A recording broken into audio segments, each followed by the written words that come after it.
Here we are in Torrance, California. At the end of the day, everybody's rolling out now for what has been a fantastic 4th annual Revved Up for Kids. Let's take a look at over some of the action from this awesome weekend.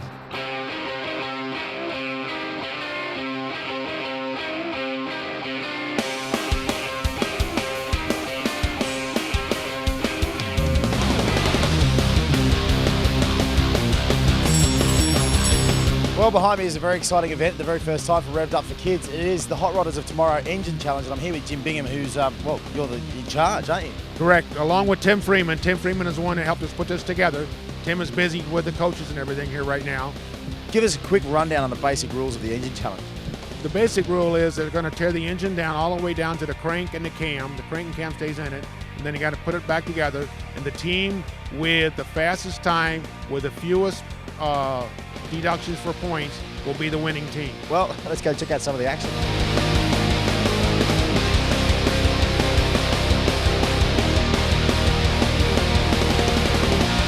There we go with 82 minutes. The Rodders of Tomorrow Engine Competition. These are your winners from Lawara. 82 minutes. Good job, guys. Really good job. Some of the cars that are really turning heads are the ones from Dave's Garage, and I'm here with Matt Lewis, who you brought 6 out today. That's correct. I'm really curious about this 1969 Mercury. This was a purchase that he got at Barrett-Jackson. This was restored by Harley-Davidson. They did 1 of 3. If anybody that knows about Cyclones, the Super Cobra Jet was the one to get. This is a Super Cobra Jet Racing Edition, so they call it the JR. We also want to find out about this Camaro that we've got beside us as well, and this is quite a special car. Yes, this was a car that Dave recently purchased. Dave Parker, obviously, is the owner of Dave's Garage. He purchased a car for the American Heroes Project. Basically what that project does is they take proceeds from the vehicle and give that to veterans that have been hurt in war, need financial assistance, they need medical aid, things like that. All the proceeds for that car go to that. So do you mind if we take a little walk around? Yeah, sure. This Camaro, it's a 1969 SS RS. It's basically an SS with the RS front lights on it. But this one has the newer LS7 motor with 427, has 562 horsepower, 561 pounds of torque. Numerous amount of companies actually did this. And I mean, if Dave graciously donated $500,000 to this project to get this car and win it in Barrett-Jackson. Dave's a veteran himself, so no amount of money is too much.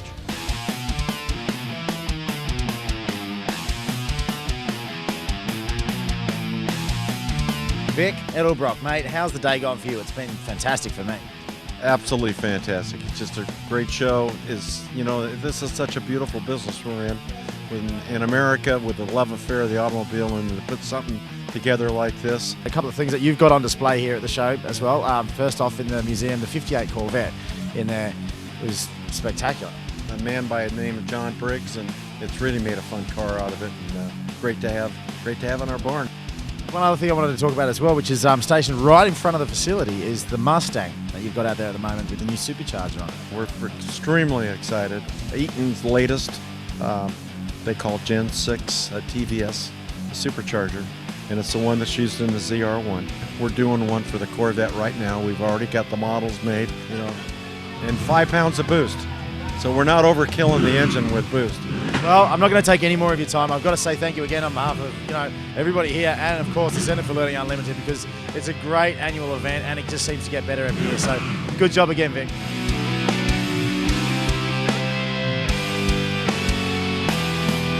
I've just been in love with this car all day. It's a 71 Challenger, but I can't find the owner, so we're going to try and find him. Hopefully we can find who owns this. You can see right there, that's the original price paid for it, $5,048.40. Wow.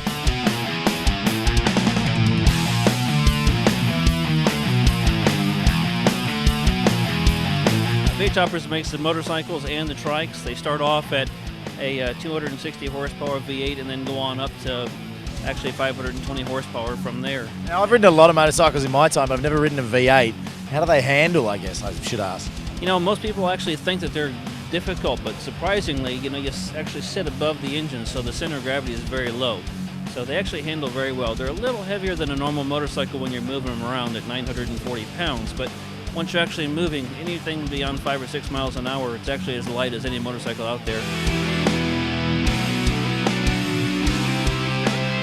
found Jenny Matthews at last. She's the head honcho for the Centre of for Learning Unlimited. How has this weekend been for you? Oh, this weekend has far exceeded our plans, and the number of volunteers and families that are brought together to make this event happen, as you've seen, is just wonderful. That's a compliment to Vic and to Nancy and to Christy that they have created a community, and we're very pleased to be a part of that. It's very true. You know, amidst all the fundraising and everything, it's actually a really fun event. It is. It's family, you know, it's volunteer work, and most importantly, it will help us. We are moving to a new facility in 2 weeks, and we have a lot of needs. So we'd love you to come by and take a look and enjoy the program that meets the needs of so many kids. You're doing a great job. Keep up the good work. Thank you. A couple of years ago, this 68 Firebird behind me here was stolen, but it was stolen by the right people, Dave. You got your car stolen by overhauling. That's pretty cool. Yes, it's very cool. My mom wrote to the show when I was in Afghanistan, and after my final deployment, I came home, I got out of the military, and that's when they played the pranks on me. And then a week later, I found out it was all a hoax. I was on a TV show, and they totally pimped my ride, so to speak. And so we got it painted black, and then of course Chip Foose, he threw in his design with the silver, the silver design on the back fenders. I'm very happy with it. It's amazing in my opinion. Definitely one of the best displays of a Firebird here at the show.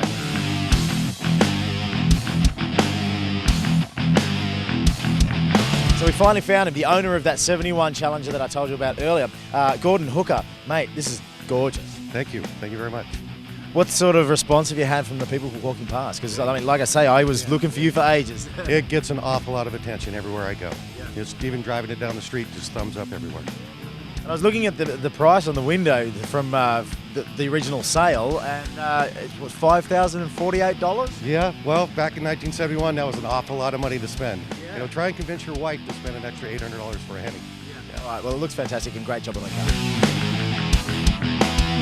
So the 4th annual Revved Up for Kids is coming to an end now, and it's been a great weekend, and we couldn't have done it, of course, without this lovely young lady here, Christy Edelbrock, who's been so instrumental in putting it all together. How's it gone for you? Oh, it's just an absolutely fantastic weekend. Beyond our wildest dreams, you know, how this event has grown, and it just goes to show when community comes together to support a wonderful cause, you know, what you can do. I mean, to me, it's very empowering. Again, thanks, Christy. Wonderful job again. Thank you so much.